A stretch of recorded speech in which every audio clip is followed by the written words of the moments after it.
Faut plus dire de bêtises. C'est parti, c'est parti. Bon, voilà. Allez, commençons, puis ça fera venir tout le monde le fait de commencer. Généralement, voilà, une personne, Lazare, qui vient de se connecter. Merci à tout le monde de vous connecter aujourd'hui. Donc, l'idée aujourd'hui, c'est de faire cette dernière séance de l'année de la communauté UiPath en Suisse romande. Ce qu'on vous propose aujourd'hui, c'est de faire un, un- un tour des nouveautés annoncées en octobre lors de la conférence Forward et voilà, des nouveautés liées à la version 24.10. Euh, mais voilà, c'est vrai qu'il y a un sujet en particulier que je voulais introduire auprès de vous, c'est ce sujet agentic. Vous en avez probablement beaucoup entendu parler. Euh, c'est ce qu'on appelle notre acte 2 chez UiPath, parce que vraiment c'est une transition assez importante. Et puis on couvrira autour de ce contexte-là différentes nouveautés voilà, j'ai fait un tri parmi celles qui me semblaient intéressantes. Alors c'est un tri tout à fait personnel. Il y a des choses qui vont pas forcément être couvertes dans toutes les nouveautés voilà, qu'on propose cette année. Il y a des choses qu'on n'aura pas le temps de couvrir, mais ça donnera un premier aperçu à tout ça. Je laisse un petit peu tout le monde se connecter. Et puis à la fin, avec Audrey, on fera un petit sondage pour préparer l'année prochaine pour la communauté, voir ce qui pourrait vous intéresser. Donc je vais essayer de m'arrêter à temps pour qu'on puisse faire ce sondage ensemble et prévoir les séances de l'année prochaine. Et puis aussi le mode de collaboration, d'organisation pour l'année prochaine. Est-ce que c'est OK pour tout le monde? Oui, parfait. Parfait. Audrey, tu veux rajouter quelque chose peut-être? Bon, C'est bon pour toi? je te laisse faire le show. Ah ouais, allez. C'est parti alors. Très bien. Allez. Je vous promets, j'ai pas prévu trop de slides, mais j'ai prévu quelques petites démos. C'est le challenge de ces démos parce que je vais en faire certaines en live et voilà, je prends le risque de l'effet démo, mais c'est ça qui est rigolo. Je vais commencer par Autopilot for Everyone. Alors, je ne sais pas si vous avez déjà noté ce nom Autopilot et en particulier le module Autopilot for Everyone. J'en avais déjà parlé l'année dernière, en fait, quand l'annonce de ce module avait été faite à la conférence auparavant de 2023. Là, l'annonce de cette année, c'est effectivement que c'est maintenant disponible pour tous les clients UiPath dans Automation Cloud. Évidemment, c'est encore la limite de ce type d'approche-là, c'est que c'est disponible seulement dans le cloud, puisque ça fait appel à des fonctionnalités de Generative AI assez avancées. Mais même si vous n'êtes pas encore utilisateur cloud, ça peut être intéressant peut-être pour vous d'y jeter un œil, sachant que euh, y- on donne la possibilité avec une version communautaire de découvrir un petit peu Autopilot for Everyone. On offre un certain nombre d'actions gratuites, on va dire, dans la communauté pour que vous puissiez un peu découvrir les choses.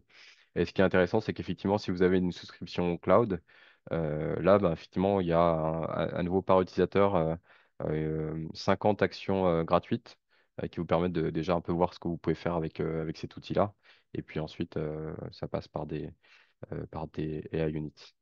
Alors, je vais quitter tout de suite les slides et je vais vous présenter un petit peu ce qu'est Autopilot for Everyone. Alors, hop, on va réduire ça. Ça, c'est pour plus tard. Donc, Autopilot for Everyone, c'est le Autopilot onboardé dans l'assistant que vous connaissez, hein. L'assistant, c'est l'outil pour gérer des automatisations en mode attended sur votre poste. Et donc là, voilà, cet outil qui est ajouté finalement avec cet onglet en plus, Autopilot, qu'on voit ici, hein, qui est complémentaire des onglets qu'on avait Je peux me auparavant. permettre, il n'y a pas d'écran, par contre. En tout cas, chez moi, j'en ai pas. Ah, pardon, c'est moi, voilà, je m'enflamme et je partage pas mon écran. Merci, Pas de je souci. démarre tout de suite. Alors, est-ce que... Hop là. Merci, merci, merci. Euh, vous n'avez rien C'est raté tout en bon. termes de slides, de toute façon. Merci. Et dites-moi si ça s'arrête, si ça ne marche pas bien. Donc oui, effectivement, donc l'assistant que vous connaissez probablement déjà tous, hein, vous avez peut-être l'occasion de l'utiliser. Et maintenant donc cet nouvel onglet Autopilot où vous allez pouvoir interagir euh, avec votre robot et les automatisations qui sont derrière. On va pouvoir faire beaucoup de choses avec cet outil. On voit que par défaut, il y a d'ailleurs même des automatisations, des prompts, des requêtes proposées par l'outil. On peut voir que c'est quelque chose qui peut être agrémenté euh, d'un grand nombre de choses. Mon premier exemple que je voulais exécuter, euh, c'est avec un document. En fait, je vais prendre l'exemple d'une facture que j'ai reçue il y a quelques temps, parce que je suis parti rejoindre un de mes collègues pour un event à Munich. Donc j'ai ce document-là, d'accord? Et je vais lui demander à Autopilot d'extraire les informations de ma facture. Donc l'outil, là, en fait, finalement, il va analyser le document et typiquement, il va faire appel à un large language model, un LLM, en tâche de fond, mais potentiellement, il fait aussi appel au modèle dans Document Understanding s'il fait si nécessaire. Et voilà, il comprend la commande et puis il va me répondre les informations intéressantes. Et voilà, ça c'est quelque chose, ce type de choses, on peut le faire avec tout type de documents. Tester un petit peu, je vous laisse tester chez vous la qualité de ce qui est sorti. Ce qui est intéressant, ce qu'on peut faire avec ces données, c'est qu'on peut demander à Autopilot finalement de les traiter et de les structurer. Par exemple, je peux lui demander extrait les données de la facture sous forme de table, avec les colonnes montant, date de la facture, date de l'événement et devise. Donc, et finalement, euh, il va présenter ça sous une forme un peu plus structurée. Pourquoi je lui demande ça? En fait, j'ai en tête d'aller coller ces informations dans mon outil Concur, qui est mon outil de gestion des notes de frais. Hop là. Et je vais vouloir créer une nouvelle note. Et là, typiquement, moi, ce que je peux lui demander, c'est de copier ces informations, hop, dans Chrome, dans ma page Concur, Expense. Et là, peut-être réduire un petit peu la taille de la page. Je vais lui faire paste. Et donc, voilà, les informations, là, il va faire le travail de son côté. Il va essayer de mapper ce qui est, ce qui est dans le tableau ici avec ce qui est dans le formulaire à gauche. Donc, vous voyez, là, déjà, il a reconnu quand même quelques informations et il les a pré-remplies. Donc, très honnêtement, cet exemple-là, je l'ai préparé il y a 2 heures. J'ai juste testé, je me dis, tiens, ça peut être une bonne idée, ça. Montrer qu'on est capable d'extraire de l'information d'un document et les copier n'importe où. Et je me suis dit, tiens, pourquoi pas utiliser Concur, qui est une solution standard du marché de gestion des frais. On voit qu'il fait il fait la copie de manière très simple. En fait, il fait une analyse sémantique. En fait, il comprend dans ce formulaire à quoi correspondent les champs de la facture et il fait le rapprochement lui-même. Donc ça, c'est quelque chose d'assez intéressant qu'on peut proposer. Donc là, typiquement, on fait appel à Autopilot for Everyone et les compétences sémantiques du module Clipboard AI que vous avez peut-être vous avez peut-être déjà entendu parler, qui est capable de faire ce genre de copie sémantique.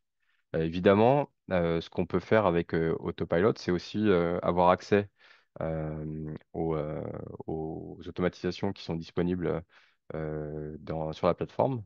Par exemple, j'ai un petit programme qui fait des vérifications, petite automatisation un peu fake qui fait des checks sur sur mon réseau informatique. Alors, je vais lui demander euh, execute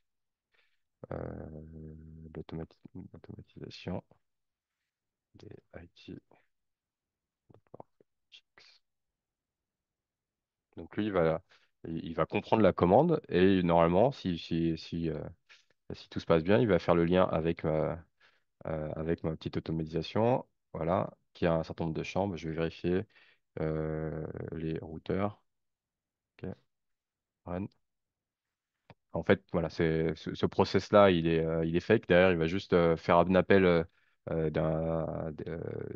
d'une commande générale pour générer du texte à propos de mon input. Mais vous voyez l'idée, hein, c'est que vraiment, je peux faire le lien entre mes prompts et mes automatisations de manière très, très simple.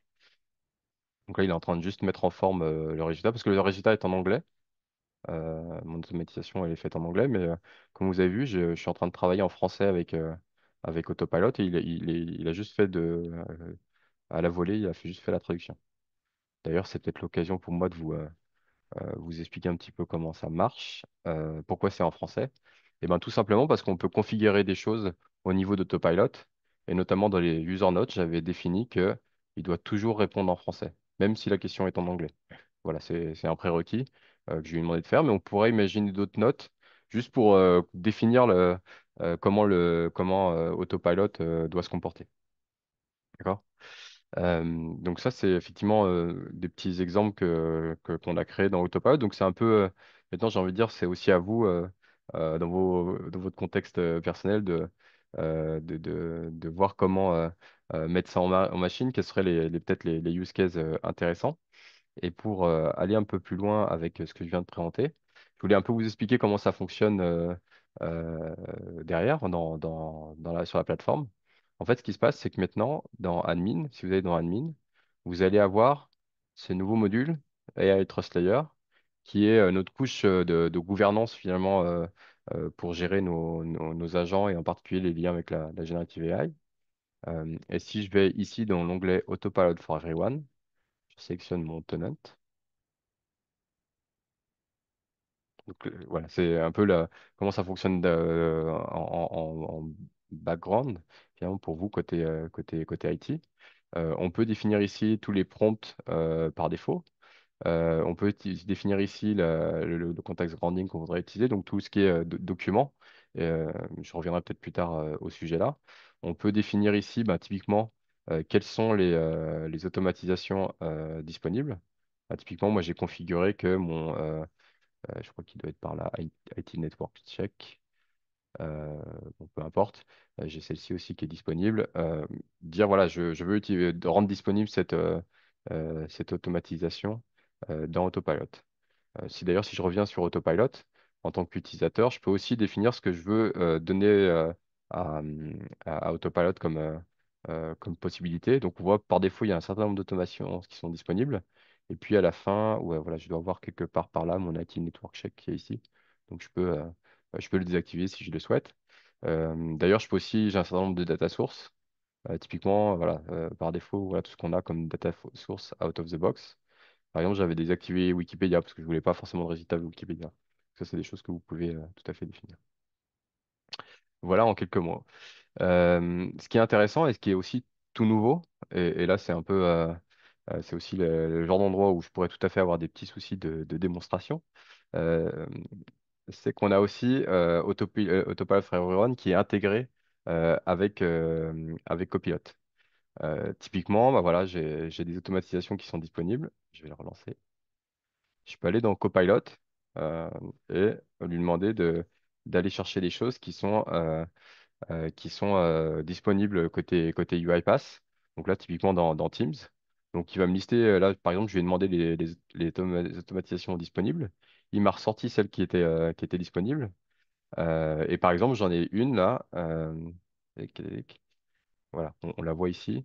j'ai une automatisation qui me permet d'aller lister toutes les bons de commande dans SAP que je peux exécuter depuis là. Euh, hop, refresh, voilà. Et donc voilà, ça va exécuter une automatisation dans UiPath via l'interface Copilot. D'ailleurs, on peut le faire ici depuis l'onglet Copilot, mais on peut aussi avoir un chat directement avec UiPath Autopilot. Donc, vous voyez, j'avais lancé un peu plus tôt, pour vérifier que tout marche bien, euh, une automatisation il y a quelques minutes avant notre session. Et voilà, typiquement, là, ça va me permettre de lancer une automatisation sur SAP dans un contexte Microsoft, mais avec vraiment la plateforme UiPath derrière. Est-ce que, alors voilà, j'ai discuté avec certains, je sais que c'est des choses qui peuvent être intéressantes, effectivement, d'avoir finalement euh, la, le front-end Microsoft et puis derrière avoir UiPath qui tourne. Euh, est-ce que ça répond à des questions chez vous ou est-ce que vous avez des questions à propos de cette première partie liée à Autopilot?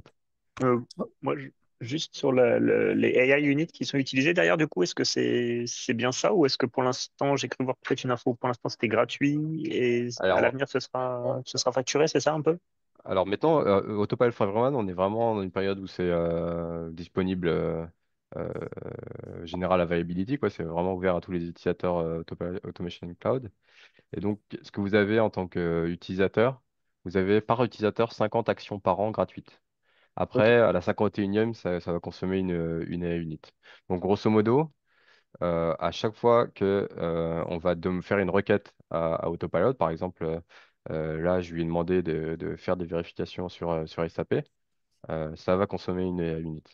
ok, ok, ok, c'est clair.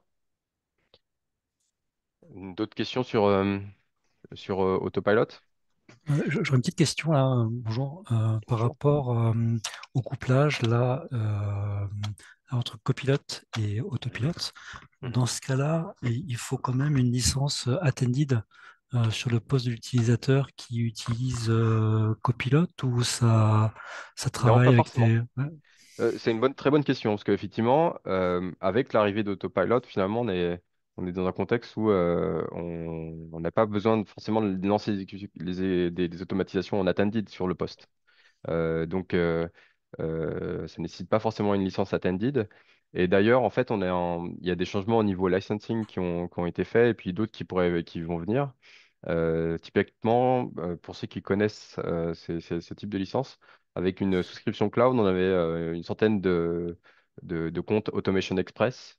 Ça a été renommé Autopilot, je crois. Et ça permet effectivement à ce type d'utilisateur d'accéder à Autopilot et de certaines capacités de design d'automatisation avec Studio Web. Et donc, voilà, de pas nécessiter une licence attended. Et je crois qu'il y a même aussi je crois que c'est pas encore sorti officiellement, mais il y a aussi l'idée de faire une licence un peu Automation Cloud User avec euh, permettant notamment d'accéder à Autopilot sans avoir de robot sur sa machine en tant que telle. Ok, c'est super intéressant. Ouais, ça permet vraiment de d'étendre, enfin, de donner accès à tout plus de personnes, tout ce qui est automatisation, plus IA derrière. C'est chouette. Ouais, Bravo. merci. C'est pas que moi. Petite Alors, question aussi de mon côté, si tu as oui, encore le temps. bien sûr, Ouais, non, non, je, allez-y. je voudrais revenir sur l'exemple là que tu donnais au tout début, sur lorsque tu donnais la facture à rentrer dans SAP Concur, si tu en avais donné plusieurs, ça fonctionnait également ou c'est une facture à la fois qu'on peut lui donner à digérer? Euh, bah, honnêtement, j'ai jamais fait l'exercice. Et tu me lances dans des choses un peu dangereuses, risquées, Je- ça va peut-être. Non, mais faisons-le Parce que ensemble, hein, sur le de coup, pas. sur une, c'était très bien, mais Ouais, justement, je me dis plutôt un utilisateur, bah, il donnerait tout ce qu'il a et puis il attendrait qu'il se débrouille. Je me dis que c'est ouais. peut-être un petit peu beaucoup, mais On va le faire en live. Extrait les parfait. données de ces trois factures sous forme. Je vais garder la table, hein, sous forme de Ouais, table avec montant, avec comme colonne le montant, la devise, la date de facture et le fournisseur. Hop. J'ai pris des factures un peu lambda, que j'ai des factures d'exemple qui sont pas très avancées. On les voit ici, hein, c'est pas les factures les plus complexes du monde, mais c'est juste Hmm. pour faire l'exercice. Et honnêtement, j'ai jamais fait l'exercice. J'ai jamais testé comment il allait se comporter dans ce cas-là. J'ai toujours fait un par un, mais c'est un bon crash test. On est entre nous, on n'en parlera pas s'il y a un problème. Et on va voir ce qu'il veut nous dire. J'ai vu la question de Joachim qui nous demande est-ce que ça veut dire qu'on va abandonner les automation attended? Non, pas du tout, mais c'est une autre façon de travailler. Eh ben, ça a l'air de marcher. Euh, je sais pas Et si on si essaye l'étape de copier dans le SAP, ça joue Alors, comment? ah oui, ça peut. Alors après, il faut avoir l'automatisation dans STAP qui va bien. Ok, Euh, donc ou, parce que ah, là, tu en avais pas. Pour ah oui, l'exemple que non, tu as donné, c'est lui quand même qui a non, non, trouvé. d'accord. Dans Concur, oui. Alors, c'est une bonne question, Wars. Allons-y, on va essayer comme ça. Je vais revenir dans. euh, Typiquement, c'est un truc qu'on avait montré euh, il y a quelques jours au cours du Tech Ed Day. Alors, je vais faire comme ça. Je vais réinitialiser Add Expense. Et hop là. C'est une très bonne question parce que c'est un use case typiquement qu'on a. Tac. Si je viens ici, hop là, je vais faire. Alors attendez, hop, faut que je choisisse ça. Très bien. Et si maintenant je fais paste in expense, alors normalement vous allez voir, il va remplir le. Alors j'ai pas mis les dates, donc je suis pas sûr que ça va peut-être pas tout faire. Euh, il a mis le vendeur alors qu'on n'avait pas tout à l'heure, hein. J'ai juste une remarque. Donc Hmm, il a plutôt bien travaillé. Donc il a fait l'exercice. Et en fait, nous là, typiquement, dans ce contexte-là, il faudrait que je fasse save expense. D'accord? d'accord. Et ensuite, hop, euh, il me Hmm, propose de faire pest next row. d'accord. Donc voilà, moi je dis que ok, c'est bon ce qui est fait, je valide et je passe Ouais, à l'étape suivante si ok. je veux. Ouais, C'est comme bah, ça qu'on le ferait aujourd'hui. Après, est-ce que demain on pourrait pas forcer lui dire bah ouais, oui, bah, c'est bon et fait les 15 prochaines lignes? Ça, faudrait que je oui, puis vérifie. Je pense que c'est l'idée, mais pour ouais, l'instant mais c'est déjà c'est. pas mal quand même. Donc, Ok. effectivement, c'est une bonne question parce qu'on avait.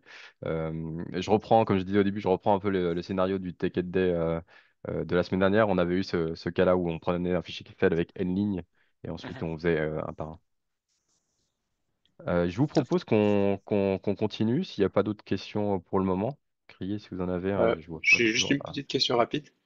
oui, Pour la avec niveau plaisir. consommation de requêtes, donc si Mhm. par exemple on prend ce cas où on demande trois extractions enfin donc trois documents différents et ensuite trois fois utiliser le clipboard, est-ce Mhm. que ça consommerait 6 unités AI ou une seule Ouais, pour tout l'ensemble? c'est une bonne question et je saurais pas y répondre parfaitement, il faudrait que je vérifie. Mais là, effectivement, comme il y a trois documents, pour moi, il y aura trois AI units déjà pour l'analyse des trois documents qui seront Oui, prises. c'est l'équivalent Euh, du DU. ouais, exactement. Et après, le fait de le copier la copie dans Clipboard AI, est-ce que ça va consommer à chaque fois une AI unit? Euh, Probable, mais faudrait vérifier ça. C'est encore effectivement, il y a plein de cas différents pour la consommation des AI units, donc je suis pas tout à fait Oui, sûr de ça. Et puis c'est des modèles qui peuvent peut-être évoluer aussi, donc voilà. oui, J'ai pas de d'accord, réponse merci. sur. Oui, mais ça donne Mais il déjà y une aura idée. pas, ouais, ça Merci. sera pas qu'une seule AI unit. Effectivement, il y aura un Oui, calcul à faire sur combien ça va consommer. En fait, bon, pour être clair, hein, c'est clair que à chaque fois qu'on fait appel à ce type de fonctionnalité Generative AI, ça a aussi un coût en termes d'infrastructure pour UiPath, voire vers aussi des fournisseurs tiers. Et donc, voilà, c'est aussi pour ça que il y a forcément, probablement plusieurs AI units consommées à chaque fois. Je vous propose de continuer et là de repartir sur la partie slide. Et cette fois-ci, j'espère que vous pourrez les voir. Pour vous parler de, voilà, finalement, Autopilot. Bon, ça, on en a peut-être un petit peu discuté. Je partagerai les slides évidemment après la séance. Finalement, Autopilot, c'est ce qu'on va appeler un de nos premiers agents. Comme je disais au début de la séance, on est en train de passer à notre acte 2 avec l'approche agentique. Et on a cette petite représentation-là qui peut être facile pour mieux comprendre vers où on va. Disons que par le passé, avec nos robots classiques, on faisait de l'automatisation structurée, logique, même si parfois on consommait déjà de l'IA, hein, typiquement avec Document Understanding par exemple, ou avec, historiquement, c'était la première chose avec la computer vision. Mais non, maintenant, avec la partie agentique, on a vraiment une approche euh, différente, qui est vraiment avec des agents qui vont être beaucoup plus autonomes, beaucoup plus créatifs et vont être capables de prendre leur propre décision finalement.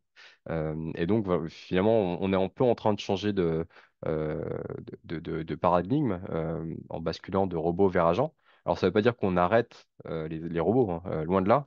C'est plutôt qu'on ajoute un deuxième étage à la fusée, finalement, pour aller encore plus loin en termes d'automatisation. Et effectivement, avec cette approche des agents qui sont orientés but, finalement, qui vont travailler en collaboration les uns avec les autres, donc avec un écosystème d'agents, finalement, mais un écosystème d'agents et de robots, voilà, qui peuvent effectivement des agents qui peuvent consommer des automatisations portées par des robots. Et tout ça, voilà, pour aller clairement ajouter en termes d'automatisation, en termes de fonctionnalité. Et donc, on voit que avec Autopilot, finalement, on est un peu on a le point d'entrée vers ce monde-là. Et derrière, l'idée, c'est de mettre à disposition un certain nombre d'agents auprès de nos utilisateurs. Donc avec ces agents, qu'est-ce qu'ils vont pouvoir faire? Ben voilà, là on a regroupé les principales compétences de ces agents, c'est-à-dire ben voilà, capacité de communication avec le langage naturel. On l'a vu avec Autopilot finalement avec ce chat.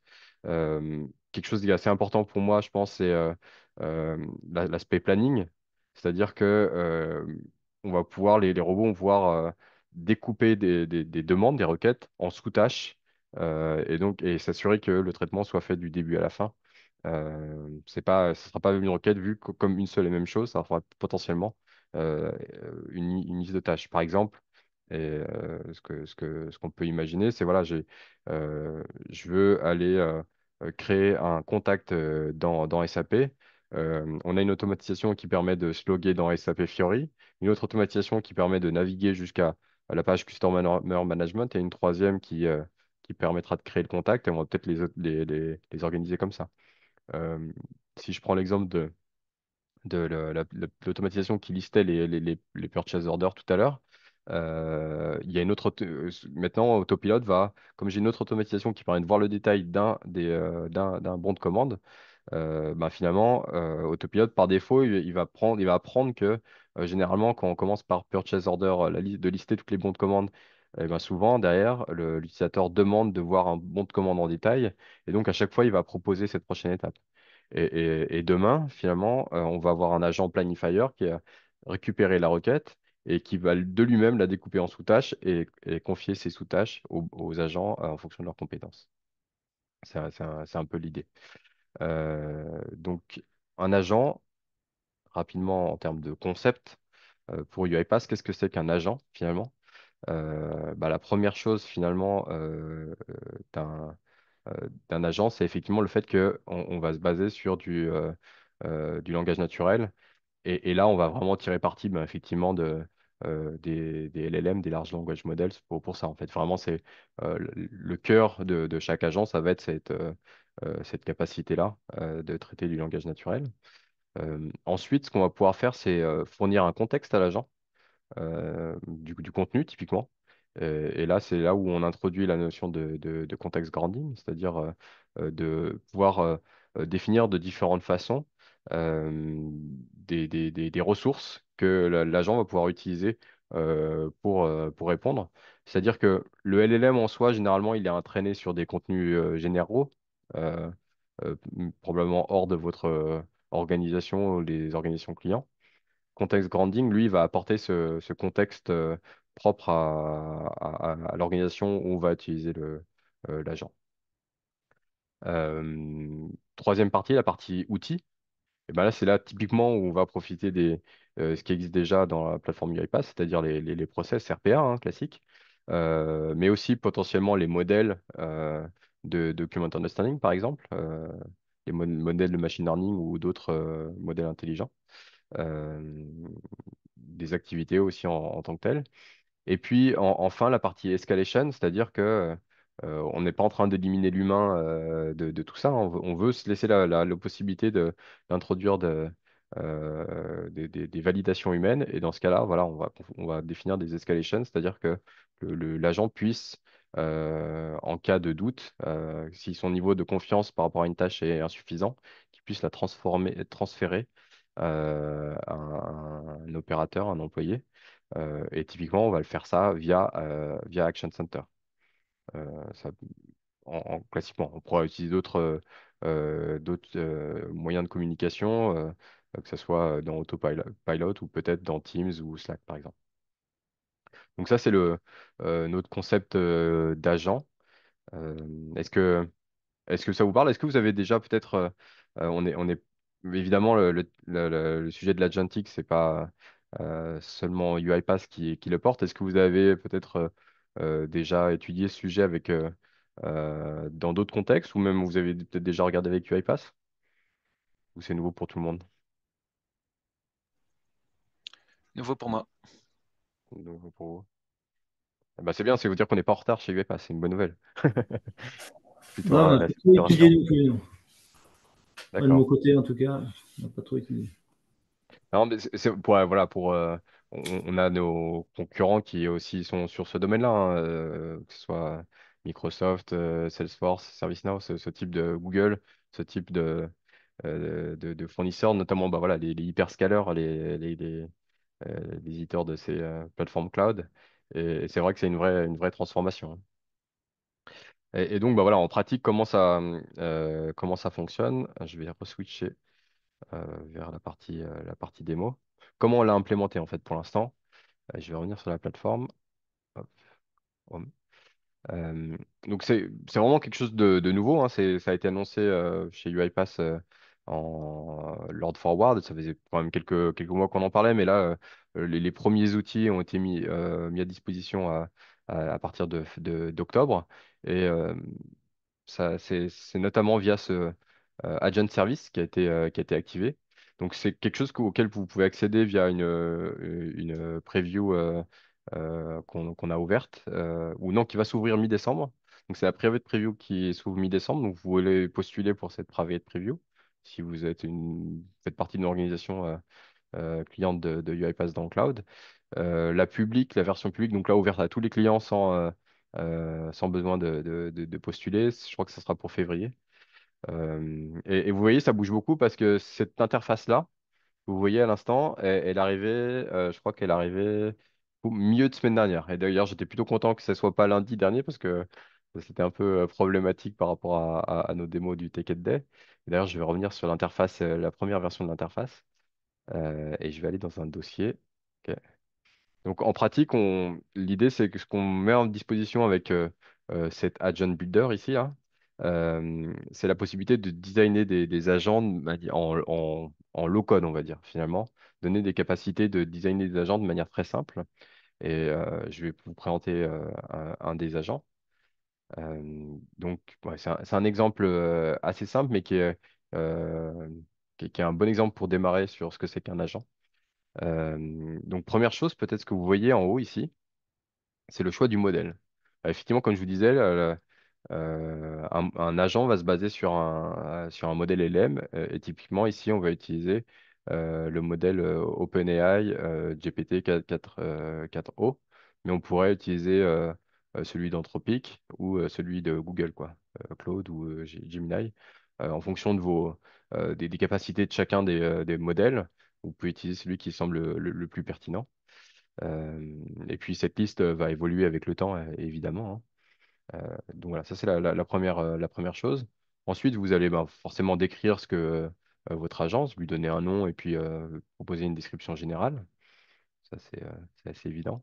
Mais ce qui est surtout intéressant, c'est que voilà, là vous allez construire un prompt, c'est-à-dire décrire ce que vous attendez comme capacité de l'agent à réaliser finalement. Et donc voilà, là, l'idée de cet agent-là en particulier, c'est d'analyser euh, des, des, les achats d'une entreprise et d'associer chaque ligne des achats avec un type d'achat finalement. C'est souvent ce qui est fait dans les départements procurement pour associer un type d'achat avec un achat avec un type, parce qu'ensuite pour la partie comptabilité, c'est important de pouvoir catégoriser chacune des choses. Donc on va demander, on explique ça à l'agent finalement comment il doit travailler et la structuration dans le champ système prompt. Et dans le champ user prompt, on va définir notamment ce qui sont les arguments que va utiliser le prompt, c'est-à-dire notamment le nom du fournisseur et la description des items qui ont été hachés. Et en sortie, ben voilà, on va pouvoir définir une structure de ce qu'on attend en sortie. Je rentre pas dans les détails, hein. L'idée, c'est pas forcément d'expliquer chaque chose en détail, autrement on en aurait pour plusieurs heures. Mais je vais essayer d'aller à l'essentiel aujourd'hui, hein.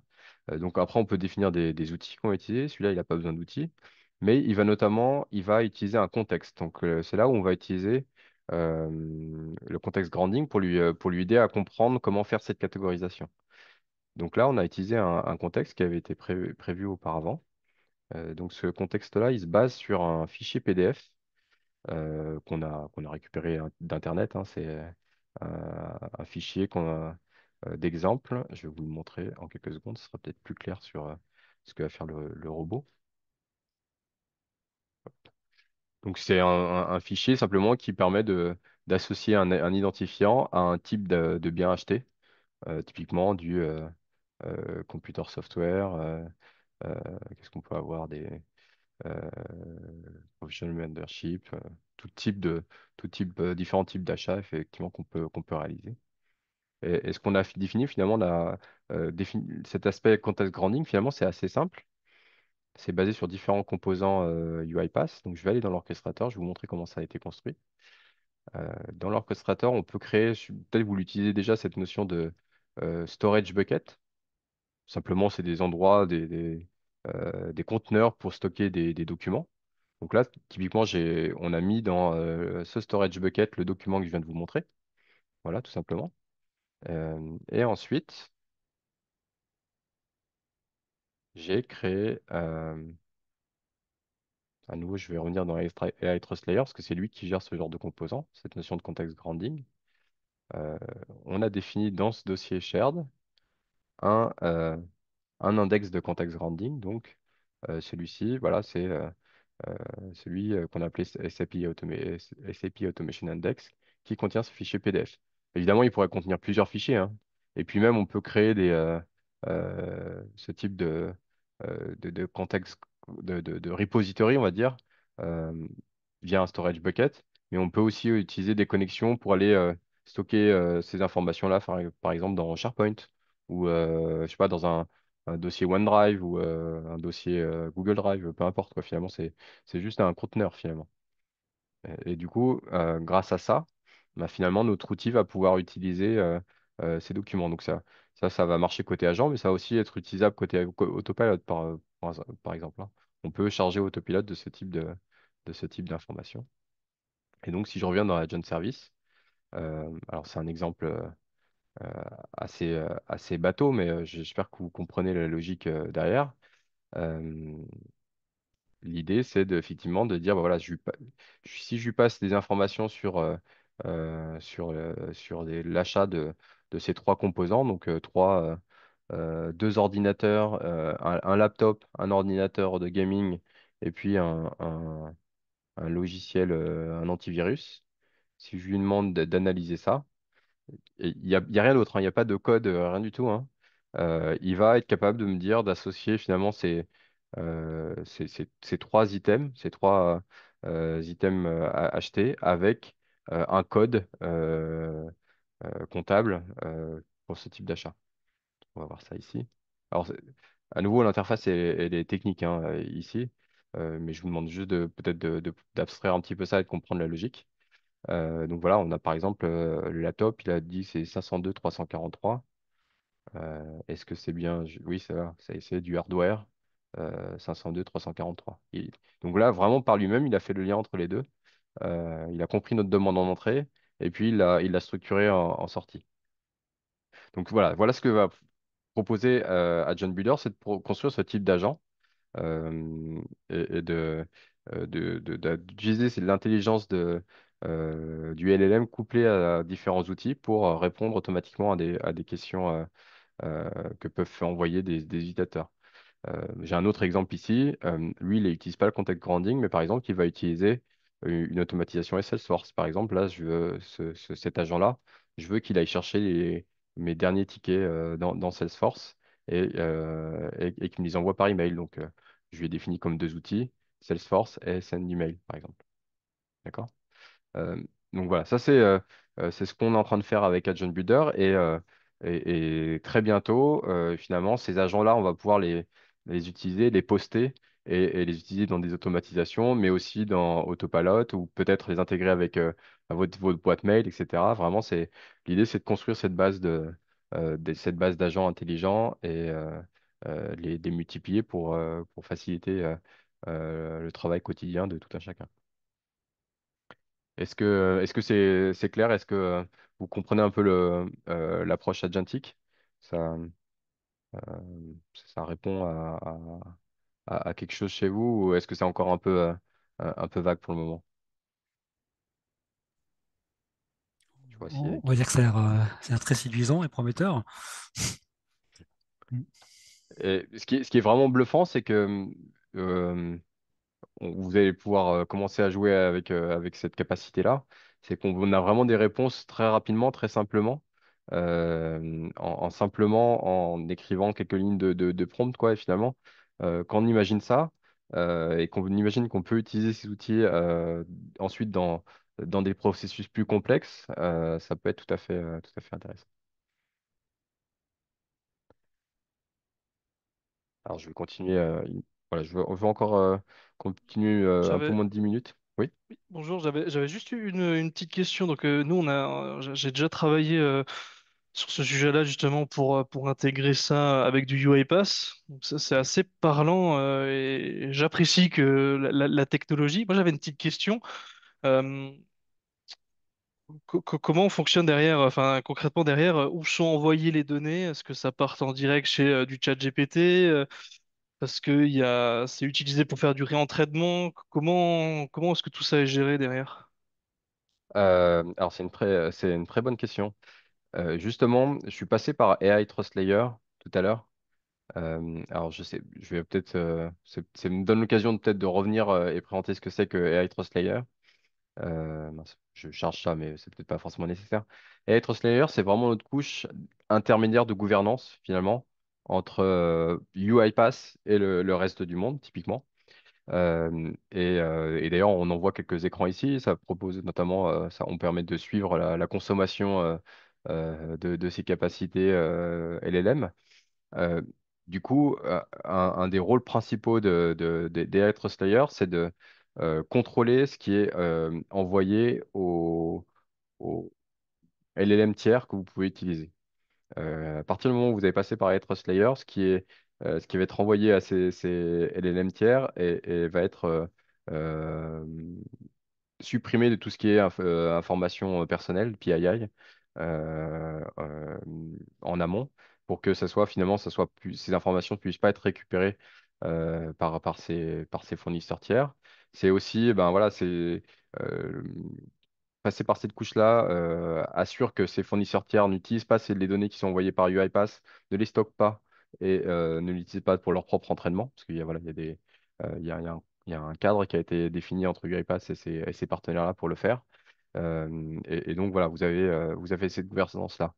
D'ailleurs, il est possible pour vous de définir la gouvernance que vous voulez mettre en place vis-à-vis de ces fournisseurs tiers. Donc, on passe par cette AI governance. En fait, c'est typiquement, vous allez pouvoir définir quelles sont les fonctionnalités LLM que vous souhaitez utiliser ou non sur la plateforme ou dans quel contexte. Et puis, dernière chose, c'est cet onglet audit qui va permettre de voir tout ce qui est passé finalement, tout ce qui s'est passé et peut-être vérifier qu'il n'y ait pas eu des utilisations non voulues de ces LLM. Alors, Ok. et juste peut-être un dernier point, on l'évoquera peut-être rapidement tout à l'heure à DocPass. qui est notre propre LLM, par exemple, pour la partie documentaire. Donc là, c'est vraiment quelque chose qui est stocké qui est géré par UiPath et dans le contexte du cloud UiPath. Et donc, ça ne sort pas, quand on utilise DocPath, ça ne sort pas. Il n'y a aucune information qui sort de la plateforme UiPath. Ok. Merci beaucoup. Avec plaisir. Donc c'était une bonne opportunité pour moi de refaire le point sur AI Trust Layer. Parce que c'est extrêmement important effectivement de comprendre ça. C'est une des valeurs ajoutées qu'on propose chez UiPath, c'est ce contrôle-là un petit peu de ce qui se passe que ce soit les nôtres ou ceux provenant du marché. Juste une autre petite question. Oui. Est-ce qu'il y a une volonté chez UiPath de faire un peu comme DocPass, mais en interne, quelque chose, un moteur NLL à long Alors, terme? on a genre, je suis pas sûr de pouvoir répondre à cette question-là parce que je suis pas dans le sein des saints. J'ai pas toutes les informations, mais là on a DocPass, on a aussi ComSpace pour ComsMining. Je pense que l'idée c'est potentiellement d'avoir des LLM sur différents sujets. Après, honnêtement, et ça c'est ma réponse, c'est pas forcément la réponse UiPath de la société, je Mhm. pense qu'il faut être réaliste. UiPath, elle n'a pas la largeur financière d'un OpenAI ou de Google ou d'autres. Donc on peut pas, ça me paraît ambitieux d'être en compétition frontale par rapport à ça. Et nous, notre valeur, c'est plutôt de pouvoir justement avoir des LLM spécialisés et potentiellement utiliser d'autres LLM du marché quand ça a du sens. Et ce que je peux vous dire aussi, c'est qu'effectivement, on a là, ce que je vous présente, c'est Automation Cloud. Demain, euh, alors, il y a la possibilité déjà aujourd'hui avec Integration Service, de s'intégrer avec n'importe quel LLM, voire avec les LLM que certaines organisations ont développés en interne. Bon, ça serait comme connecter n'importe quel connecteur, hein. Finalement, ça n'a rien de spécialisé au LLM. Mais demain, l'idée, c'est aussi d'améliorer, de faciliter le fait de pouvoir connecter un LLM qui vous est propre, pas simplement via Integration Service, mais plutôt de l'embarquer de manière plus simple et vraiment dans le cadre d'un contexte propre au LLM. Et l'idée, c'est aussi côté Automation Suite, de pouvoir vous fournir ce type de fonctionnalité, mais en on-prem dans le cadre d'Automation Suite. Et d'ailleurs, c'est pour ça qu'il y a eu un partenariat qui a été annoncé en octobre avec une société dont la spécialité, c'est de déployer ce type de LLM on-prem. Alors pour l'instant, ça s'adresse à des infrastructures de grande taille, quoi. Je veux dire, c'est des investissements conséquents. Mais à l'avenir, on peut imaginer des choses plus simples. Pour vous donner un exemple, on a là dans notre équipe Pre-Sales, on a travaillé sur une petite solution interne qui va utiliser un moteur LLM Olama en local, qui va permettre de faire utiliser de la generative AI en local dans des automatisations UiPath ou euh, dans le contexte UiPath. Donc c'est des choses qui sont possibles de plus en plus d'avoir aussi ce type d'approche. Parfait, merci beaucoup. Bon, le temps passe. Je vais peut-être. On n'aura sûrement pas le temps de tout voir, mais c'est pas grave parce que ça nous laissera d'autres occasions de rediscuter ensemble. Je vais passer sur ces slides-là où vous enverrai les slides, mais ça va vous permet de faire une vue de où on en est ou vers où on va. Typiquement, bah, on fait des années qu'on est du côté de ce côté-là. Euh, on a fait pas mal de choses à ce niveau-là, et puis là, c'est plutôt vers où on va, sachant qu'il y a ça que je vais vous montrer juste maintenant.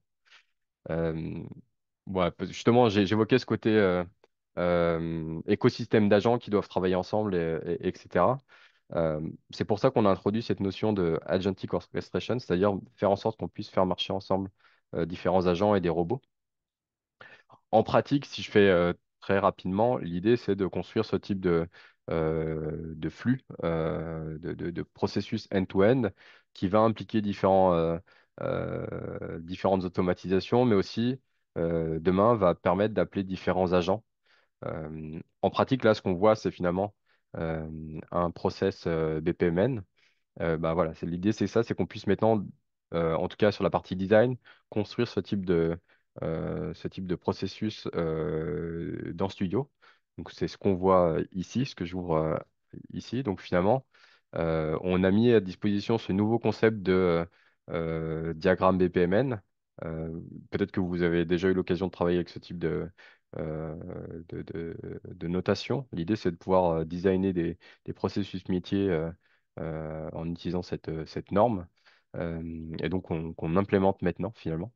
Euh, et donc on voit typiquement là, j'ai ouvert un objet de type diagramme et j'ai un certain nombre d'activités dédiées à ce type de diagramme. Donc c'est des activités standards si vous connaissez le BPMN.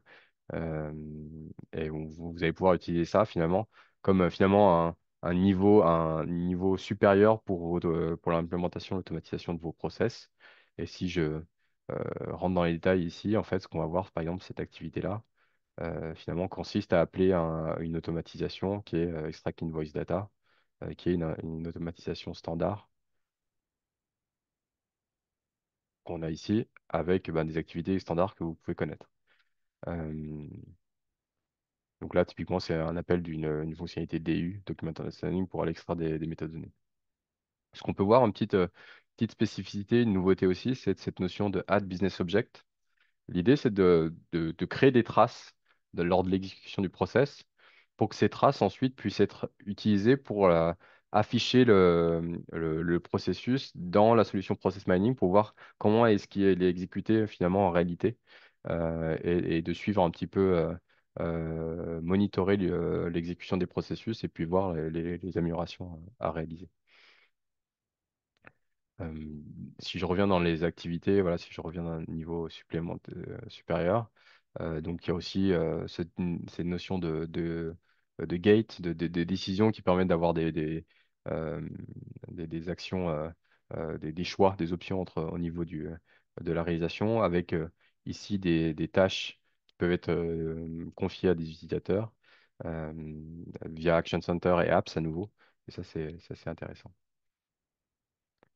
Est-ce que vous voyez le sens que moi, venant du monde du BPM, ça me parle assez, mais on n'a pas tous le même historique dans ce domaine-là. Je trouve que c'est assez un bon complément par rapport à la partie BPA, RPA historique. Là, on a juste vraiment la partie orchestration end-to-end du processus métier.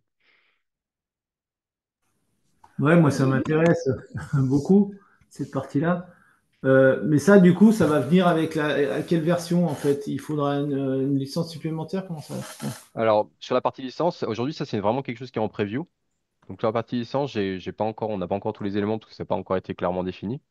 Pour l'instant, c'est seulement disponible là pour la partie diagramming dans Studio. De ce point de vue-là, il n'y a pas beaucoup de changements. Après, est-ce qu'il y aura des changements côté licence quand ce sera ouvert, complètement délivré? Ça, je peux pas encore y répondre. Là, on est en privé de preview sur ce sujet-là. On aura sûrement une première version délivrée en avril pour la version intermédiaire 25.4 Cloud. Et puis ensuite, ben voilà, probablement d'ici fin de l'année prochaine pour avoir quelque chose qui est réalisé complètement. Est-ce que ça n'aurait pas plus vocation à se trouver dans Orchestrator, justement, ce genre d'outil, où on Euh, pourrait définir des triggers, des events, des choses comme ça, et définir les connexions entre les différents processus, plutôt que alors, dans Studio? alors le studio permet, c'est un peu l'endroit de design où on va mettre on va mettre typiquement les triggers ici, comme vous pouvez le voir là. Par exemple, là, Mhm. on va démarrer, pardon, triggerer, c'est moche. Démarrer le workflow s'il y a un fichier créé sur OneDrive, ou voilà, on va peut-être débloquer ici une action quand on reçoit un mail d'un certain type dans la boîte mail. Donc là, c'est vraiment le côté design, mais c'est une très bonne remarque, effectivement. C'est pas seulement une question de design du process, il y a vraiment la partie. Là, ce que je vous ai montré finalement, c'est que cette partie-là, hein, modèle. Mais ensuite, on aura le reste avec la partie manage et la partie monitor. Je vois qu'il nous reste plus que 5 minutes. Je voudrais qu'on laisse les 5 dernières minutes pour quand même pour s'organiser pour l'année prochaine. Je pense voilà, on a vu pas mal de choses. Il y en aurait d'autres à présenter, mais ça sera un peu juste pour aujourd'hui. Si ça vous va, s'il n'y a pas d'autres questions. Et au plaisir de vous faire suivre hein, les avancées sur ce sujet-là et puis rentrer plus en détail dans les prochaines séances avec vous. si ça vous intéresse. Et voilà, pour finir, je voulais vous proposer de participer à un petit sondage. Audrey, je ne Mhm. sais pas si tu veux m'aider à faire ça. Hop. J'espère que vous pouvez vous. Est-ce que vous arrivez à vous connecter au Menti là, qui s'affiche? Voilà. Soit avec le QR code, soit en utilisant aller sur menti.com et en utilisant ce code-là. Est-ce que vous arrivez à vous connecter?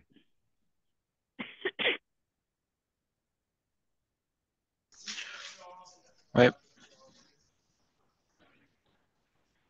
Dites-moi si vous y arrivez ou non. c'est bon. C'est tout bon? Alors, je vais attaquer. L'idée, ouais, c'est juste peut-être de prévoir l'année prochaine avec Audrey, on en discutait. Il y a quelques semaines avec Yad aussi, de ce qu'on pourrait proposer l'année prochaine et ce qu'on pourrait faire changer. Première chose, on voulait vous proposer peut-être de faire on avait pensé le faire cette année, mais peut-être l'année prochaine, d'organiser une séance en présentiel. Euh, En Suisse romande, Genève, Lausanne, à voir en fonction euh, des, des- des plaisirs euh, de chacun. Euh, et puis à quelle heure, effectivement.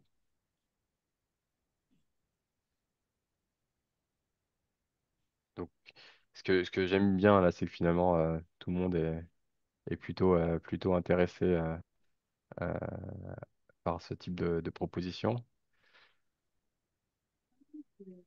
Le soir, j'ai mis de l'alcool, c'est pas obligatoire, hein. Ok. Ah, mince. Ah bah, je change mon vote.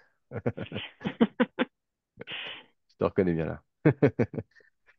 Bon, c'est intéressant. Donc, effectivement, on a peut-être plutôt pour démarrer plutôt Genève, ce qui empêchera pas, on prêcherait pas de faire une autre séance à Lausanne d'ailleurs, On et pourrait se plutôt à Lorient. retrouver au milieu aussi, hein. Enfin, Oui, oui. Après, le mieux, c'est que tout le monde du coup, tout le monde doit se déplacer. Donc, c'est aussi qu'on doit faire ouais. un peu d'effort. Donc, ouais, à voir, hein. C'est effectivement, on l'a défini comme ça, mais ça peut être Et pour le moment, c'est plutôt un midi à Genève. un midi à Genève pour démarrer. Mais c'est bien si on est déjà quelques-uns à être prêts à faire ça. Euh, voilà, peut-être deuxième question. De quoi vous avez envie pour 2025 en termes de type de séance? On a essayé déjà de varier un petit peu cette année avec, il y a eu retour d'expérience, présentation de nouveautés, mais on n'a jamais fait de hands-on ou de table ronde formellement. Je sais pas si vous arrivez à voter. Ouais. Ah, par contre, là, on voit pas le nombre. Alors, plutôt sur les nouveautés. Ah, ça évolue.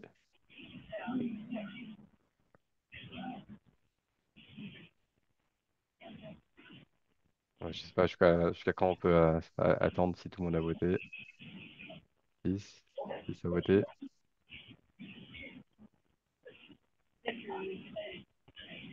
Bon, très bien. Ah, le hands-on a pas mal. Parce que le hands-on, ça peut être justement en mode présentiel et on se met tous derrière des écrans. Ça peut être très bien. Je crois qu'on a encore ouais, une ou deux questions. Si vous avez des idées de sujets,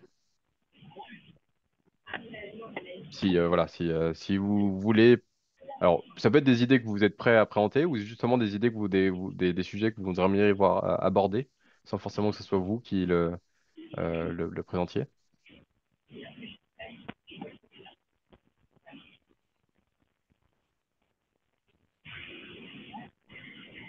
Alors, je ne vais pas trop vous retenir trop longtemps, on arrive à la fin de la séance. Ce que je vous propose, c'est avec Audrey, on vous envoie ce petit sondage aussi sous forme de formulaire a posteriori et que vous puissiez éventuellement prendre le temps d'y réfléchir. Ah, je vois une réponse là. Process mining, effectivement, ça peut être une bonne idée.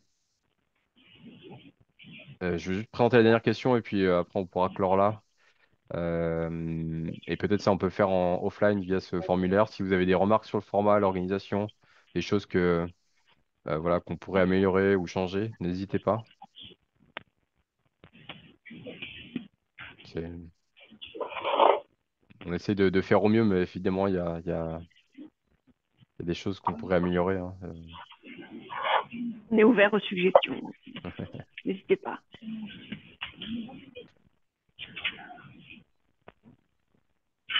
Très bien. Bah écoutez, est-ce que vous avez peut-être encore une ou deux questions, des remarques à faire, des choses à partager avec la communauté aujourd'hui? Des choses que vous voudriez, voilà, peut-être qu'on a dû bypasser quelques slides. Forcément, comme d'habitude, j'avais prévu plus.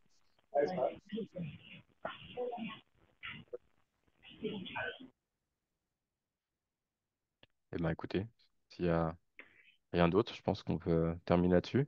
Audrey, qu'est-ce que tu en penses? Ouais, bah écoute, merci à tous pour votre présence aujourd'hui. Et puis, ben, on a hâte de faire la prochaine l'année prochaine. Ouais.